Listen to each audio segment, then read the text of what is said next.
Hi welcome to show Sai food. ఈరోజు మన recipe వచ్చేసి క్రిస్పీ బ్రెడ్ పొటాటో బైట్స్ని మనం క్రిస్పీగా ఈవినింగ్ స్నాక్స్ టైంలో ఈజీగా ప్రిపేర్ చేసుకోవచ్చు.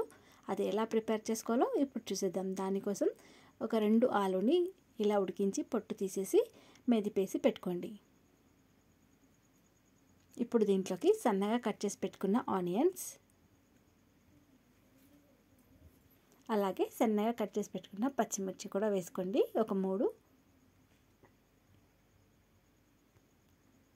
దీంట్లోకి జీలకర్ర 1 చెంచా, చిల్లీ ఫ్లేక్స్ సగం చెంచా, కారం సగం చెంచా, సాల్ట్ సగం చెంచా. ఇప్పుడు అన్నీ మిక్స్ అయ్యేటట్టు మనం ఒకసారి కలిపేసుకుందాం.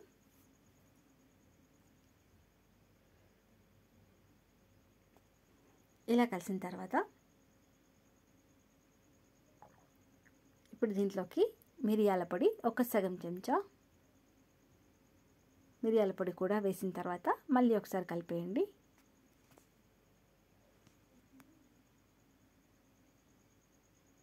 ఇప్పుడు బ్రెడ్ తీసుకొని ఈ ఆలుని బ్రెడ్ పైన పెట్టేసేయండి.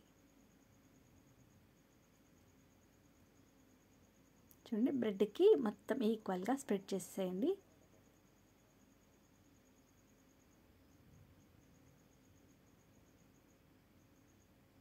ఇలా చేసిన తర్వాత నైఫ్తో 4 పీసెస్ లాగా కట్ చేసుకుందాం.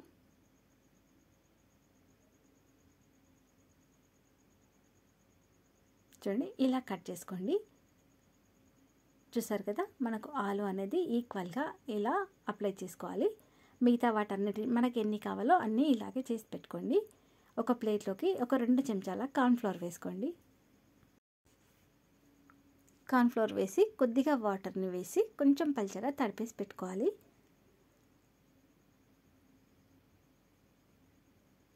చూడండి, కార్న్ఫ్లోర్ అనేది కన్సిస్టెన్సీ ఎలా ఉండాలో చూసుకోండి. ఇలా పల్చగా ఉండేటట్టు, మరీ పల్చగా కాకుండా మరీ థిక్గా కాకుండా మీడియం సైజులో ఉండేటట్టు, మీడియంగా ఉండేటట్టు చూసుకోండి.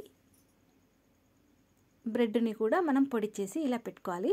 తర్వాత మనం ముందుగా కట్ చేసి పెట్టుకున్న బ్రెడ్ ఉంది కదా, ఇది కార్న్ఫ్లోర్లో డిప్ చేసి అలాగే బ్రెడ్ పొడిలో కూడా ఇలా డిప్ చేయండి. బ్రెడ్ అనేది ఎంత పడితే అంత దీనికి ఇలా ప్రెస్ చేసి చూడండి, పైన లేయర్ మొత్తం ఇలా డిప్ చేసుకోండి. తర్వాత స్టవ్ పైన ఒక పాన్ పెట్టేసి డీప్ ఫ్రైకి సరిపోయేటంత ఆయిల్ వేయండి. ఆయిల్ వేడైన తర్వాత ఆయిల్లో ఎన్ని పడతాయో అన్ని బ్రెడ్ బైట్స్ని వేసేసేయండి.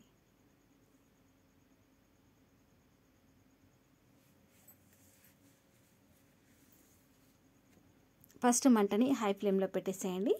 కొంచెం వేగిన తర్వాత మీడియం ఫ్లేమ్లో పెట్టేసుకొని మనం 2 సైడ్లా బ్రౌన్ కలర్ వచ్చేంత వరకు వేయించుకోవాలి. చూడండి, ఒక సైడ్ ఇలా వేగిన తర్వాత ఇంకో సైడ్ కూడా బ్రౌన్ కలర్ వచ్చేలాగా వేయించుకోండి. వీటిని మనం ఈవినింగ్ టైంలో చాలా ఈజీగా తక్కువ టైంలో ప్రిపేర్ చేసుకోవచ్చు. చాలా క్రిస్పీగా కూడా ఉంటాయి, టేస్టీగా కూడా ఉంటాయి. కాబట్టి ఈజీగా ప్రిపేర్ చేసేసుకోవచ్చు. పిల్లలైనా పెద్దలైనా కొంచెం డిఫరెంట్గా టేస్టీగా ఉండే వాటి కోసం చూస్తుంటాం కదా. సాయంత్రం టైంలో కొంచెం క్రిస్పీగా ఉంటే ఎంతో బాగుంటుంది. కాబట్టి ఇలా ట్రై చేసి చూడండి. మనకు ఈ బైట్స్ అనేటివి చాలా సింపుల్గా అండ్ టేస్టీగా ప్రిపేర్ చేసుకోవచ్చు అండ్ ఫాస్ట్గా కూడా అయిపోతుంది. వీటిని మనం ఒక సర్వింగ్ ప్లేట్లోకి తీసుకొని టమాటా సాస్తో సర్వ్ చేసుకోండి. టేస్ట్ అనేది చాలా సూపర్గా ఉంటుంది, అందరికీ నచ్చుతుంది. చేయడం కూడా చూసారు కదా ఎంత ఈజీగా ఉందో, ఫాస్ట్గా కూడా అయిపోతుంది. మనకి ఇంటి గెస్ట్లు వచ్చినప్పుడు కూడా సాయంత్రం టైంలో ఇలా చేసి పెట్టచ్చు. ఎంతో tasty bread crispy potato bytes అనేటివి రెడీ అయిపోయాయండి. ఒకసారి ట్రై చేసి చూడండి. Thank you for watching.